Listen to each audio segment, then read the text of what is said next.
Welcome to Red, White, and Blue. From the right, I'm Gary Polland. And from the left, David Jones, still there. Tonight we welcome three individuals who have announced their intentions to run for mayor of Houston. A very important job, in my opinion. First up, Peter Brown. Peter Brown is a City of Houston council member and a prominent architect. Next, Anise Parker, City Controller of Houston, and prior to that, City Councilwoman, prior to that, an executive in the energy business. And finally, Gene Locke, former city attorney and today a partner at the law firm of Andrews & Kurth. Welcome, all of you, to the program. Thank you. We know you're happy to be here, but let me start with you, Peter. Do you have a reason for running for mayor that you can tell everyone about that's very prominent, that we can all understand? Well, let me start with a quote from T. Boone Pickens. A man with a plan can whoop a genius without a plan anytime. And one of the main reasons I'm running for mayor of the city of Houston, my hometown, by the way, is that we need to be a city that starts planning for its future. We can do a much better job of managing growth and change. And in my view, as an architect, urban planner, and a businessman, it's very important that growth improve our quality of life, not diminish our quality of life. And that would be one of the main objectives that I would have as your next mayor. I would also say that there are four things that are really important to me. First, we've got to cut the crime rate with smart policing. We've got to bring more businesses and jobs to the city of Houston with a new Office of Economic Development. Very important for this city. Thirdly, we need to protect our neighborhoods and our property values with better standards. And lastly, we need to streamline city government. Gary, you'll like this. We need to cut the waste in city government. There's still a lot of that to do. And bring government closer to the people. He's going for your vote, Gary. Let's see if Anise Parker has a rationale for running for mayor that appeals to Gary Powell. Go ahead. I love this city. I have the skills and experience to navigate this city through the troubled economic times that we're experiencing, and to continue the programs and the policies that make this a city in which we want to live. I want a cleaner, greener, safer city. I know where the stressors are in the city budget. I also know what we need to do in order to continue the progress we've made in parks and libraries, in putting a more effective police force out on the street by better utilization of technologies, but also to be the balance point between the neighborhoods and the developers as we grow into the future. Mr. Locke, you're the only civilian here. Why don't you tell us why you would like this job? Well, I think I certainly agree with the other two candidates. I love the city, and I think the city has, for me personally, has been a place of great opportunity. I came here out of East Texas several years ago looking for just a start in life, and Houston has given me more than a start in life. It's given me a wonderful place to raise a family and to be an important contributor to this community. That kind of life every Houstonian ought to have. That kind of city is a city that we can build for the future. And so certainly I'm concerned about the issues that the other candidates have raised. Crime is an issue that we have to get our arms around. We can't be a great city unless we're a safe city. Certainly we've got to build an economic base here to make sure that we guarantee that there's opportunities for jobs and economic growth going forward. And certainly we need to make sure that there is a quality of life in Houston that is uniquely Houston. That when people look at this city, if they don't see mountains and they don't see oceans and they don't see the beautiful redwoods, at least they'll see a lifestyle and a living situation that they can really love.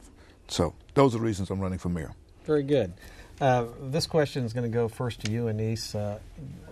All three of you are people of accomplishment, both in the private sector and the public sector, and I'm interested in what accomplishments you're the most proud of. Actually, it's my kids. The fact that I have adopted children, as you know, and that they are growing into the healthy, productive young women that God intended them to be, and I'm glad that I was able to help them on the way. Now, if you're asking me what I'm most proud of as an elected official, let me focus on the Controller's Office. We have transformed the Controller's Office into a neutral entity that is able now to go in and do performance audits, to make ourselves available to the departments to help them find efficiencies, but also we, I think, are known now as an independent watchdog that doesn't play politics with the city's money. Okay, Gene Locke, proudest accomplishments, private and public. Well, obviously family is number one. I have 5 children, a beautiful wife, and I love that, and God has been really great for me in that respect. Publicly, there are a couple of things. I started out as a civil rights advocate at the University of Houston. David Jones and I were there together. I recall that. Yeah. And I'm proud of the fact that I was part of a generation of folks who made change in this country. It looks different and works different now. Democracy works for all folks because of the efforts that we're involved in. But I'm also proud of my accomplishments as a lawyer. City Attorney under Mayor Lanier, responsible in part for the redevelopment of downtown. I was a lawyer on Minute Maid Park, Reliance Stadium, the Toyota Center, so I've got tremendous experience there. I've been general counsel for the Sports Authority, special counsel for Metro, and special counsel for the Port of Houston. But there's one little matter in private sector that I'm most important for. I took on a pro bono case for Prairie View students who were accused of voter fraud back in the 90s, and 15 students, and I was able to successfully get those folks the justice that they deserved. I did it because I thought it was the right thing to do, and it kind of reflects what I hope is my spirit going forward, that you always look at big picture and you always look at look picture and always do the right thing for no matter who's at the top or who's at the bottom. And Peter Brown, proudest accomplishments, private and public. Well, the thing I'm most proud of, listening to my competitors here, is the city of Houston, the people of Houston. I love this city. I'm a third-generation Houstonian, and we've got a great city, and we've got enormous potential, but we've also faced a lot of challenges. I'm very proud of my track record on city council. I added it up the other day, and I've cast over 8,000 votes on city council. I've got a track record of lowering the property tax every year. We've done that. We probably haven't done it as much as we could or should, but I voted to lower the property tax. Voted to extend the senior exemption to help folks on lower incomes that are seniors, on fixed incomes.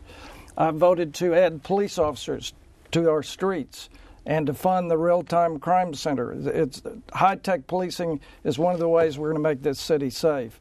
I voted for more parks and libraries and for tougher ordinances to protect our neighborhoods and to help the police to shut down crime spots like hot sheet motels, gaming parlors, and all sorts of sexually oriented businesses. I will continue this approach, this track record, when I'm mayor of Houston. Now, everybody knows that the mayor of Houston, Bill White, he's just been perfect. I mean, that's what everybody tells me. So, Gene Locke, tell us whether or not Bill White's ever made a mistake and whether or not you've ever publicly disagreed with him on anything.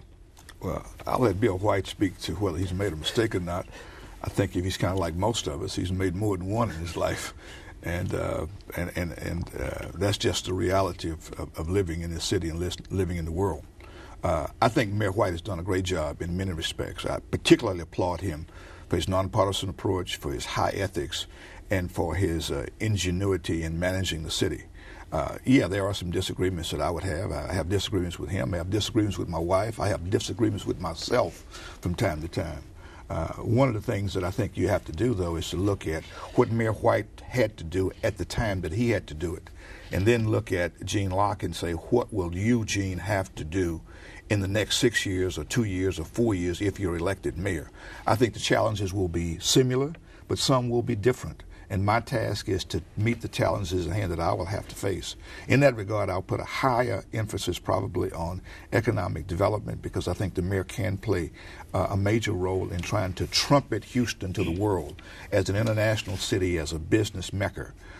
Certainly, I will try to continue his efforts in protecting neighborhoods, improving the quality of life, and working on crime in the city. How about you, Mr. Brown? Have any disagreements that are on the record with Bill White? I've had, if you watch the city council tapes, you'll see that I've had some disagreements with Mayor White.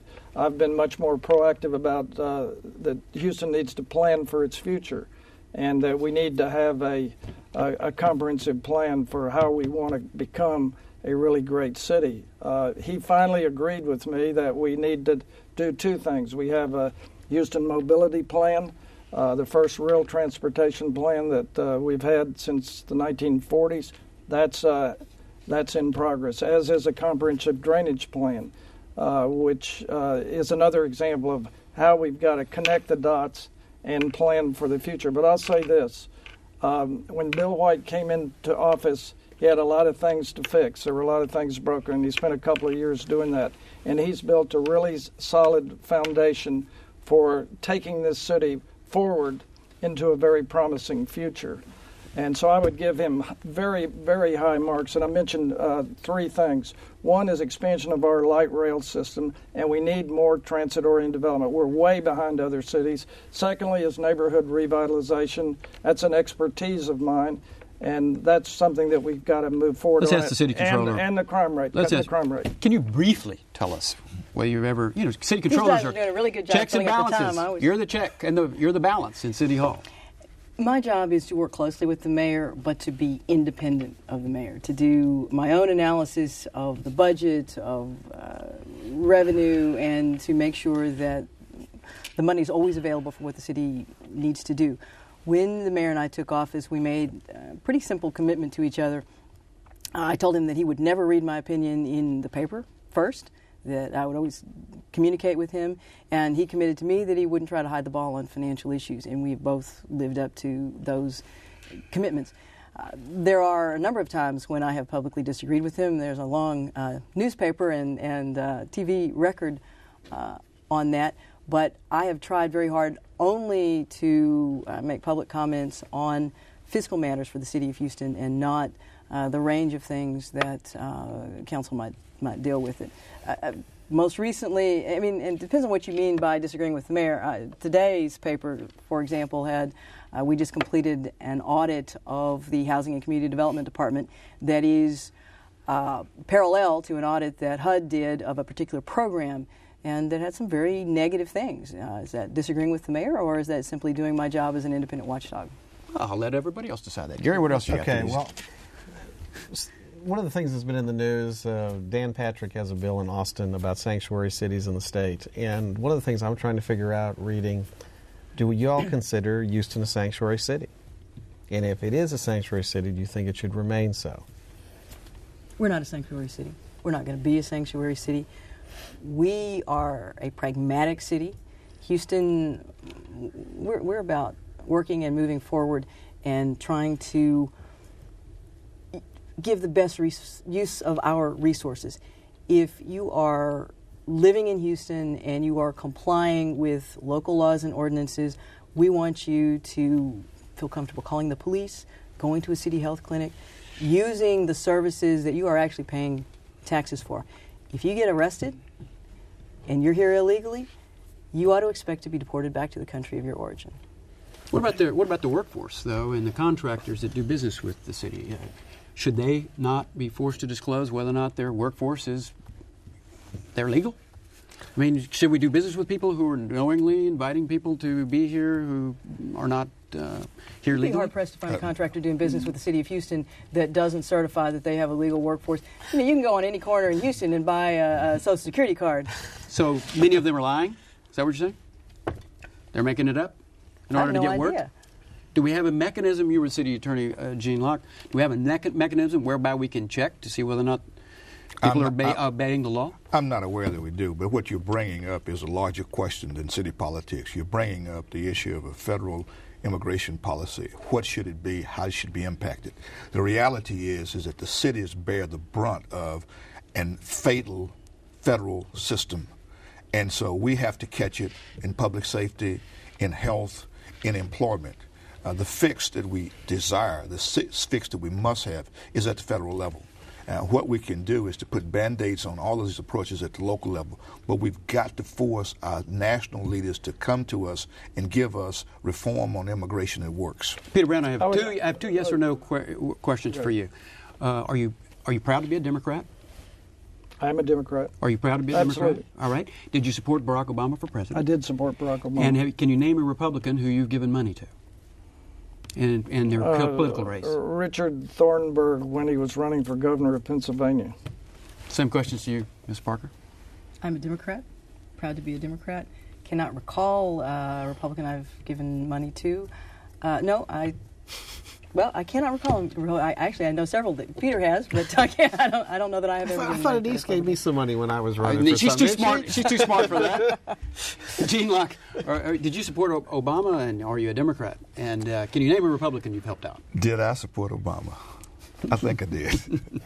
Am I a Democrat? I have been a Democrat all my life. Am I proud of it? Yes. Have I supported Republicans? Yes. And I try to look at all elections on the basis of both party politics and the individual. And I've supported a host of Republicans who are judges in this year because I'm a lawyer, and that's why I make my living. Okay, one of the things that we've seen also happening around the country is involvement of cities, and particularly mayors, in public education. New York, Chicago, Los Angeles, significant involvement by the mayor, even to the point of almost picking the superintendent, taking over school districts. What is the role of the city of Houston that would be under your mayor term in terms of public education? Well, for me, I think, and I've said this on the campaign trail repeatedly, the city and the educators have to work together. The fate of the city actually is in the hands of the educational system. We cannot be a great city unless we have a trained, educated workforce. That comes first and foremost. We can't leave that job just to the educators. All of us in the city have to take ownership of an education problem that we have. Toward that end, I think that there has to be a close working relationship between the city leaders and the educators.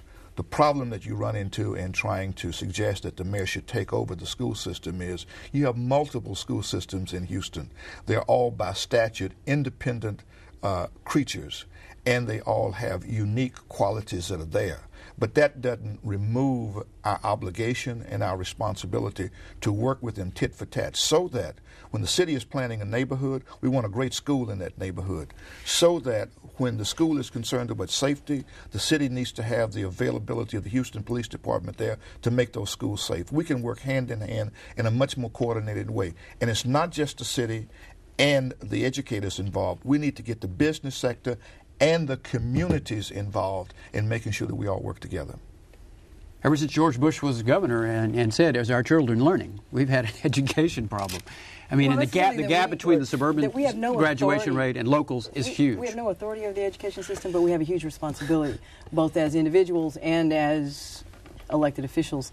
And I would add that I believe the business community needs to be involved in the school board races this fall. We need to make sure that we are putting our best and brightest onto the school board, and the business community needs to be involved in the selection of the next superintendent.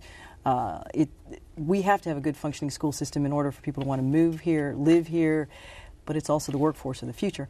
There are some specific things that the city can do to assist the school district, and one of those is after-school programs. That every elementary school and middle school in the city of Houston needs to have a quality after-school program. And then we need, for high school students, to have internships, apprenticeships, things they can do that lead to the workforce, are meaningful to those kids. We just can't, the school district's not doing an adequate job of, they want to believe that when the school day starts at 8 and when it ends at 3:30, that's all their responsibility, and that's just not the case. Why do we have so many? May I answer that one? Yes, sir. That I firmly believe the next mayor, has to take a strong leadership role in the issue of the crisis of public education. We can increase our after-school and summer programs. That's very important, reaching out to young people. But in a larger sense, there's a couple of policies I think are very important. One is that we need to attract the middle class to come back to the city. The city of Houston, I'm not talking about the region, the city of Houston is essentially losing or has lost its middle class.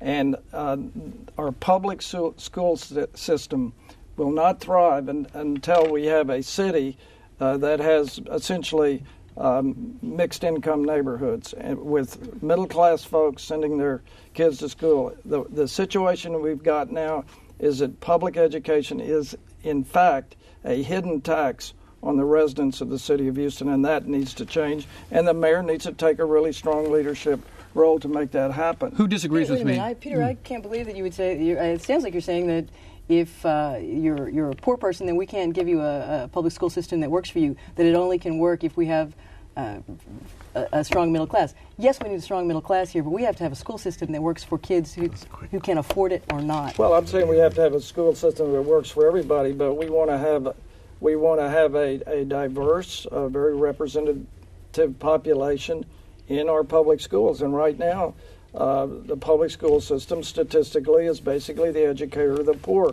We've got too many poor neighborhoods in the city of Houston. We need to work on that intensely, but we've got to have the quality of life investments on the part of the city that attract the middle class back to the city. Because when a young couple with kids, their income goes up, what do? They leave the city. They go out to Sugar Land. They go out to Pearland. We've got to reverse this exodus of middle-class families from the city. But I don't believe that we can write off all the kids who are in We're the public not writing school off system right now. this. We're not writing off anybody. Why are we doing a poor job in Dallas in taking care of slumlords who are not maintaining their properties? In Dallas, where we have people paying rent to live in filth, they shut them down, they sue them. Here we just fine them. Why are we not stepping up to the plate and doing something with these multifamily? There is no good reason. We should. Period. Well, I've advocated tougher nuisance ordinances to shut down these slum landlords, and it's an onerous process. There's a lot of legal stuff that you have to go through. We should empower our police officers and I've proposed a blight court, like they have in other cities, a blight court, a special court. I read about that. They have it in New York. They have it in Detroit and in New York and other cities. Cleveland. A blight court that very quickly processes these absentee slum landlords and shuts them down. Send the sheriff out there to padlock their property. Let me join the chorus and say there's no reason we should do it, we must do it. The reality is you've got to focus time and attention on it. And if you don't focus the time and attention on it, it doesn't get done. And sometimes people at the bottom of our society, get the benefits last. And if I'm elected your mayor, that won't happen. Well, that's good. Now, I have some questions that are kind of fun that you talk about. One of the issues being debated in Austin is expanded gambling in the state, and if it passes, it would be local option. That is, the voters of each county would be able to vote whether they should have gambling or not. Would you like to have expanded gambling in the city of Houston? Or they look like they don't. Nobody wants to say yes or no. Well, it certainly would be a source of tax revenue, I would assume, for the city. We're trying to be polite. Don't all jump in at once. Yeah. Well, I would say that before I jump on that one, I think we ought to look at term limits. Okay. All right. I That's actually believe I would like to see gambling in Texas. I don't know about gambling necessarily in Houston. I have long thought since Ike that it would be of great benefit to the city of Galveston to be the first place in Texas to actually have casino gambling. That it would be an economic boost for the city. It would help the region, and it would be a nice place to dip our toe in the water. I think for me the operative word is you should have a local referendum. I think that whether you're talking about gambling, whether you're talking about dedicated funds for X, you ought to put these matters before the voters. So I'm a big proponent in letting people decide what their situation is. Well, and in light of what you talked about, which is dedicated vote, there's another bill before the legislature about local option transportation fees. That is, if the voters decide to vote for an increased gas tax or other impact fees, that money would be spent within that jurisdiction. I guess if Harris County was on the bill and it actually passed, it would be Harris County that could vote for more transportation fees. So is that along the lines you're talking about? It is very akin to that. We obviously have in the city of Houston already a tax via the sales tax that's dedicated to Metro. What you're speaking of is a tax for the non-metro area for public transportation. And I think what that really begs the question of, don't we need some regional approach to public transportation in the region, the regional approach to mobility in the region? And I think that maybe the bill is a start in that direction, but ultimately we've got to grapple with the issue that we can't solve Houston's transportation mobility problem unless we solve the region's transportation problem. Real quick one for everybody because we just have a few seconds. Should the city council redistrict council districts for this election? Should they do that? No, I think we have to, we've got no choice but follow the process that we're in now, redistricting after the 2010 census. Anybody say that we should do it now? We should have already done it when we first realized that we had crossed our constitutional threshold, but no, I think it's too late now, unfortunately. Gene, sorry, we know your answer on that one. Yeah, we have to shut it down. Yeah. Thanks all of you for being with us. We hope you've had a good time. Do y'all have a comment on tonight's discussion? Just visit us at HoustonPBS.org and check it out. You can view a follow-up discussion of tonight's show, plus find out more about red, white, and blue. Until next time, get informed and get active.